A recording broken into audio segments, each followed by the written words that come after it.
இன்னைக்கு பல corporate company நம்மளுக்கு எவ்வளோ ஒரு கடங்காரனா மாற்றி வச்சிருக்கு தெரியுமா?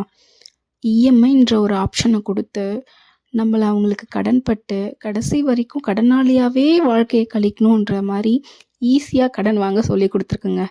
ஆமாம், கடனுன்றது அந்த காலத்தில் ஒருத்தவங்க கிட்ட நம்ம 100 ரூபாய் வாங்குறதுக்கே யோசிப்போம். ஏன்னா அடுத்து நம்ம கையில் அந்த உழைப்புக்கான காசு இருந்தால் தான் நம்ம அந்த ஊதியத்தையே கொடுக்க முடியும். ஆனால் இன்னைக்கு இஎம்ஐன்ற ஒரு ஆப்ஷன் வந்ததுலேருந்து இஎம்ஐ இல்லாத வீடே இல்லைங்க. Car, bike, fridge, washing machine, TV, AC, mixie, grinder எல்லாமே இஎம்ஐயில். வீடு கூட இப்போலாம் இஎம்ஐயில் வாங்க ஆரம்பிச்சிட்டாங்க. நீங்கள் ஒன்று யோசிச்சு பாருங்கள், நம்ம இஎம்ஐயில் எல்லா பொருளும் வாங்குகிறோம்ல, அந்த இஎம்ஐ கட்டுறதுக்கு நமக்கு எவ்வளோ வருஷங்கள் ஆகுது. நம்மளோட இளமை ஃபுல்லாக அந்த கடன் கழிக்கிறதுலே போயிடுது. நம்ம நினச்சா அந்த காசை சேர்த்து வச்சு நம்மளால் அந்த பொருளை இண்டிவிஜுவலாக நமக்கு தேவைன்னா நம்ம முழுசாக வாங்கிக்க முடியும். ஆனால் அவன் கடன் தரானே, ஒருத்தவன் நமக்கு சும்மா கடன் தரும்போது நம்ம ஏன் அதை உடனே வாங்கி யூஸ் பண்ணிக்கூடாது? நம்ம கடனாக கிடைக்குது, நம்ம அந்த கடன் தானே அப்புறம் கொடுத்துடலாம் அப்படின்ட்டு இன்னைக்கு பல வீடுகள் இஎம்ஐலேயே கடனாளியாக மூழ்கி கிடக்குறாங்க. நம்ம எதுக்காக இந்த பொருள்லாம் வாங்குகிறோம்? எதுக்காக நம்மளை இது பொருள் வாங்குறதுலாம் நமக்கு அத்தியாவசியன்றதை தாண்டி கடனாக வாங்கணுமான்றது தான் என்னோட கேள்வி. அதுக்கு மேலேயும் நம்ம எப்போவுமே அவன் கார் வாங்கிட்டான், நம்ம கார் வாங்கிடணும். அவன் வீடு கட்டிட்டான், நம்ம வீடு கட்டிடணும். அவன் பைக் வாங்கிட்டான், நம்ம பைக் வாங்கிடணும். இப்படி அடுத்தவன் நம்ம மேலே இருக்கணும் கம்பேர் பண்ணி போட்டி போட்டுட்டு நம்ம எல்லாத்தையும் வாங்கி வச்சிடுறோம்.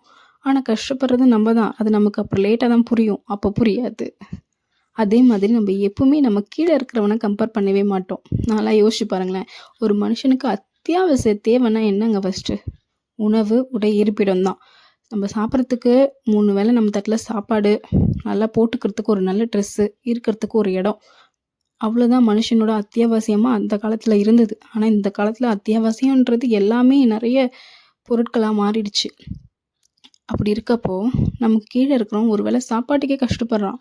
ஆனால் இன்றைக்கி நம்ம தட்டில் நம்ம நினச்சதை நம்ம செஞ்சு சாப்பிட்றோம், நினச்சதை நம்ம வெளியே வாங்கி சாப்பிட்றோம், பிடிச்ச மாதிரி நம்ம லைஃப்பை என்ஜாய் பண்ணுறோம். அதை மறந்து அடுத்தவனை பார்த்து கம்பேர் பண்ணி நம்ம தான் கடனை ஏற்றிக்கிட்டு இருக்கோம். இன்னொன்று, நீங்கள் எவ்வளோ கஷ்டப்பட்டு இஎம்ஐயில் வாங்குகிற பொருள்னால் இயற்கை நினச்சா ஒரு செகண்டில் எல்லாமே பீஸாக ஆகிடுங்க. ஆமாங்க, ஒரு வெள்ளம் வந்துச்சுன்னா நீங்கள் வாங்கி வச்ச பொருள்லேருந்து எல்லாமே சேதமாயிடும். அதனால இயற்கை நமக்கு என்ன கொடுத்துருக்கோ அதை வச்சு நம்ம சந்தோஷமாக இருக்க கற்றுக்கணும். இருக்கிறத விட்டுட்டு பறக்கிறதுக்கு ஆசைப்பட்டா இருக்கிறதும் இல்லாமல் போயிடும். என்னை பொறுத்தளவு அதுதாங்க உண்மை. இதுக்கப்புறமாவது அடுத்தவனை பார்த்து பொறாமப்படாமல், அடுத்தவன் மாதிரி இருக்கணும்னு ஆசைப்படாமல், அடுத்தவனை புரணி பேசாமல், அப்படி அடுத்தவனை டிபெண்ட் பண்ணி இருக்காமல் உங்கள் லைஃப்பை ஃபஸ்ட்டு நீங்கள் வாழ கற்றுக்கோங்க. உங்கள் லைஃப் ரொம்ப சந்தோஷமாக இருக்கும்.